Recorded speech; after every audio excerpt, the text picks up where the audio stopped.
You graduate high school, Yep. and the Navy calls you? No, actually, I'll get into this later, but I went to an Air Force recruiter. I wanted to be a pilot. I'll explain how that didn't happen. Joined the Navy, spent 12 years on active duty. The first 3 years was in Sasebo, Japan on 2 Navy ships. I was a gunner's mate, which Gus was a gunner's mate when he first went in. It was a 9-month A school about weapon systems and small arms. Went to those 2 ships for 3 years and had the opportunity to go to Explosive Ordnance Disposal School, EOD school, which is the military's version of bomb squad. The Navy's bomb squad are actual divers as well. So I did that for the last 9 years. The first team was a mine countermeasures team, mostly maritime diving. And then I supported an Army Green Beret ODA unit. They used to be called SIF teams, Commander and Extremist Force teams. And then I did a stint as an instructor. So let me back you up a little bit, because I don't think the average person even knows the term EOD, right? Our veterans would know that term. People who are familiar with the military understand explosive ordnance disposal, EOD. What is that job? What does it mean? I think most people probably don't understand, how often do you have to touch an explosive? More often than you'd expect. And it's not just the disablement of devices. Hollywood movies, they make it seem, they portray it a certain way. Now, EOD is a naval EOD school. It's managed and controlled by the Department of Navy. All military branches attend a 6-month EOD school that's hosted by the Navy. The Navy does 12 to 13 months of training. First, you have to go through a 3-month dive phase, make it through that portion, then you commence what we call bomb school, EOD school. That encompasses demolitions and explosives, core fundamentals of EOD operations. You do ground ordnance, air ordnance, chemical, biological, radiological items, and then you wrap up with improvised explosive devices. All the other militaries graduate and go off to their units. After 6 months? After 6 months. No dive phase? No dive phase. And then the Navy continues on with another 3 months, what we refer to as Area 8. It was basically maritime ordnance, a little bit of diving still. All the nasty stuff that explodes underwater. And then, so now you're in it for about a year. At the completion of that, you'll go through parachuting school, and then you'll go through some, I think it's about 6 weeks of tactical training. Shoot, move, communicate, land navigation, and fast rope rappelling and search and type techniques. So Navy SEALs go through something called BUDS, and BUDS stands for Basic Underwater Demolition School. BUDS, BUDS. How is BUDS different, related to, or separate from EOD school? So let's say back in 1939, you had the British UXO teams dealing with the German sea mines. The U.S. Navy sent a few people over there to learn from them. In 1941, Rear Admiral Kaufman came back to the United States and started the first naval mine school, where they were teaching sailors how to identify, recognize, and exploit foreign mines, which required that they become scuba dive qualified. Fast forward up into Vietnam, you have the UDT teams, underwater demolition teams, that eventually became a precursor to BUDS. So they were doing riverine operations, small unit tactics, jungle warfare. Riverine, is that what you said? Riverine operations. What does that mean, in a river? In a river, like the Mekong Delta. Yeah. Small patrol boats. Yeah, when you first said underwater demolitions for Vietnam, I was like, where were we in the water? We were all up in the water. All in the up rivers. in those canals and rivers. And those men were UDT, underwater demolition teams. They did some other things, like for beach landings, they would go in and do a beach maritime reconnaissance, gather intel, and just provide that to policymakers on which beachheads to hit. So they eventually morphed into the Basic Underwater Demolition School, or SEALs training. Gosh, I'm sorry. Of all the things you don't ever think about the poor bastards in Vietnam who were underwater demolition specialists in those rivers. You can't see anything. No, it's mud. And everything that lives in there wants to eat or kill you. Oh, my Same with gosh. the jungle. Yeah, they were some hard men, like young, just want to get after it, and yeah, we'll do it. Let's go. And the techniques and tactics really started to evolve and develop from there. So you had that capability, and then you also had the Naval Mine School happening at the same time. there were some incidents between, say, the 40s and 70s, early 80s that involved Navy EOD personnel. In I think it was 71 or 72, we actually formed EOD school. We brought all these training organizations together to create the NAV school EOD. And what was noticed is that the Navy, I think there were some Iranian missiles that hit a particular ship that did not detonate, and they flew some Navy EOD techs over to it.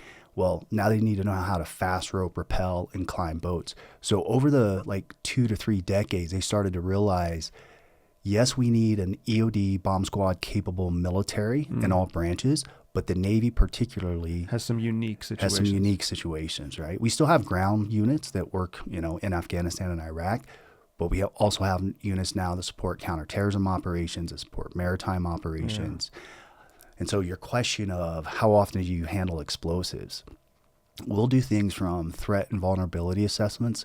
We'll augment the Secret Service and other organizations to go look at venues and clear and search those venues. So we do a lot of building searches, vehicle searches. It's not just the movie disarming a bomb. Yeah, exactly. Yeah. Where everybody puts on the big bomb suit and rolls in with the machine. Yeah. So it sounds like there's a relationship between the Navy SEALs and EOD because they were both kind of formed from the same muck in the 40s, 50s, and 60s. To some extent, when UDT transitioned, there was a bit of a break. Some people went the bomb disposal route, EOD, and others went off to BUDS, which is Special Forces. So it's more of a, in your words, how would you differentiate between EOD and Navy SEAL? What's the two different mission directives? EOD is specific about UXO, unexploded ordnance, IEDs, improvised explosive devices, and hazardous devices. That's our primary mission area. The SEAL teams are advanced soldiers conducting soldier operations. And of course, they go into their more refined, some teams will work in mountains, some will be desert, some will be jungle warfare, some are specific to counterterrorism. And so they're really, when you think about shoot, move, and communicate, get into places, get out of places, that's their skill set. Got it. Now, on those teams, they'll have a qualified medic, a qualified communications person, and over lessons learned, we need somebody that's capable of disarming booby traps, clearing a hostage device, but can still do what we do to a certain level. Right. Maybe not as good as them, but to a certain level. And that's the second team that I started supporting. That was their mission, counterterrorism. So you start to go through all of their tactics and their training and their tradecraft stuff. So you start to run as a tandem party to a SEAL team, similar to what happens with some cyber people, similar to what happens with some human people. They're kind of seconded for a series of operations or missions, but they're not full-blown SEAls. Correct. Now, it sounds like, so you went through EOD school. You did the EOD thing after being a gunner's mate is how you came into the Navy. And then now you end up kind of 3 steps removed from normal surface warfare operations. Which was amazing. I've heard surface warfare is hard work. It's 3 years spent on 2 ships.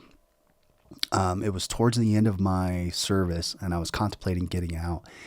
We were off the coast of an Asian country and they said, hey, there's a person coming on a boat to collect explosives. Here's a shopping list. Go to the magazine and pull it out. There were some grenades, C4, and a few other things. The back of our boat opens up. It's an amphibious ship. It opens up and it floods so that smaller boats can come into basically like a mothership. So I'm standing down there in my Navy dungaree uniforms. You ever seen those? Looks like Cracker Jack uniform. The white ones, right? So the dress ones are whites. The working ones are blues. Oh, blue, yes. Yeah. So I'm standing down there in these bell-bottom pants waiting on this guy. This single man in a rubber boat comes into the back of my ship, and he looks like a Greek god. He's got brown UDT shorts on, sunglasses, that's it. Bleach blonde hair, fit, tan as can be. He's got a SATCOM in there, dive gear, weapon system, and he just gets out of the boat. It's like, hey, load my stuff up. Where's the chow hall? I'm like, dude, I can't take you to the chow hall. I have explosives. He's like, they're mine. Now it's my responsibility. So we go up and we eat. We get back down to his boat. I said, mate, you mind if I ask you, what do you do? He's like, I'm a Navy diver. I'm like, Navy has divers? Like, I thought salvage diving. Yeah. Like, that's all I've ever seen. Yeah. He's like, yeah, explosive ordnance disposal. So he gave me something to go research and look into. And that's how I started looking at EOD. And I just happened to have a lieutenant that was on the boat that was in the pipeline. He had to finish his surface warfare deployment before he could go to EOD school. And that's how I got interested in EOD and actually got involved. How wild, man. Yeah. So we're fast forward, 9 years? Is that right? 9 years of military career? 12. 12 9 total. years in EOD. So at 12 years, That's a hard time to get out, man. Oh, it was a life event. I became a single father to a newborn daughter. Fortunately, I was an instructor at the time, so I was mostly at home. When she turned about a year and a half, that's when I was about to go back operational. And I had screened before for dam neck. I had went to a 1 week screening process and got accepted and an invitation to go to Green Team right before 9/11. Green Team is a SEAL training team. Green Team is the training cell to go to the development group. Yes. Now, 3 of us from my unit had went out there and went through the 1 week selection process, and all 3 of us got an invitation to return. When I got back to my unit, I'm stoked. Like, I'm single, no children. I'm ready to go do this. The command master chief called me into the office and said, hey, good job, way to represent, but you're not going this year. I'm like, I thought, you sent us to go try out for this. And he goes, normally out of 3 of you, not all of you would get accepted. He goes, but you guys did, which is fantastic, but I can't lose 3 of my top guys. Talk about being heartbroken. Yeah. Oh man, I was so upset. I get it from a business model. Like, as the command master chief, he made the right decision for his mission and his unit, but it affected me personally. So 9/11 happened and I got forced to be an instructor to teach what we had been doing operating with special forces. At the end of that, I had wanted to go back and try out again. Ended up having a child, threw me for a loop. So I had to make the decision at 12 years to get out, but I still wanted to do patriotic military things. Yeah. And private military contracting in Iraq and Afghanistan was really kicking off in the early 2000s. Yeah, it was. So I had the opportunity to do that. My sister Brandy and my mom knew that I was a patriot, knew that I was always working, and they offered to take my daughter for a couple of months at a time while I would go on contract deployments, because I didn't have to go away for a year. Yeah. I could go 1, 2, 3 months, come home from it. Freedom! So fresh on me. Freedom!